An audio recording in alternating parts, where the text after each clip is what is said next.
Habari zenu, natumai kila mmoja ni mzima. Leo hatuzungumzii kuhusu ndoto, tunazigeuza kuwa reality. Nataka tufungue branch LA, tuipeleke kampuni yetu next level. Na ndio maana tuko hapa. Kupanua LA si mchezo. Kama mnavyoona, rate ya eneo la premium lipo juu. Logistic cost ni unpredictable. Na tunahitaji local team yenye uwezo.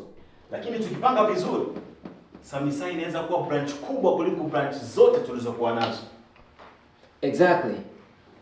Hii sio expansion ya kawaida. Tunataka impact. Tunataka brand yetu iwe premium choice ya LA. Lakini inabidi utengeneze budget. Kuna option tatu hapa. Aggressive entry, moderate entry na soft launch. Kwenye aggressive entry, gharama ni kubwa, impact ni kubwa. Kwenye moderate entry, gharama ya wastani, risk ndogo. Na kwenye soft launch, gharama ndogo, growth pole pole. Option ya kwanza, tunataka kelele. Tunataka visibility. Tunataka watu waongee.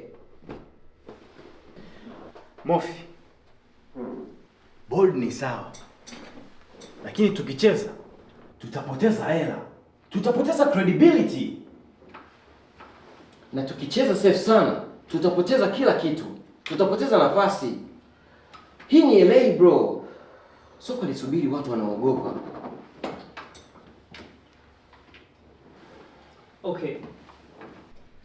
Kwa maoni yangu, tukichanganya bold vision ya Mofi, structure ya Ziggy, tunaweza tukapata option ya pili. Moderate entry, tunaweza tukaongeza marketing budget kidogo. Sawa. Moderate entry with aggressive marketing. Hiyo inaweza kufanya kazi. Perfect. Hii ni partnership yetu. Balance vision na structure. Basi sawa. Kesho tutatuma scouting team LA. LA, here we come. Come.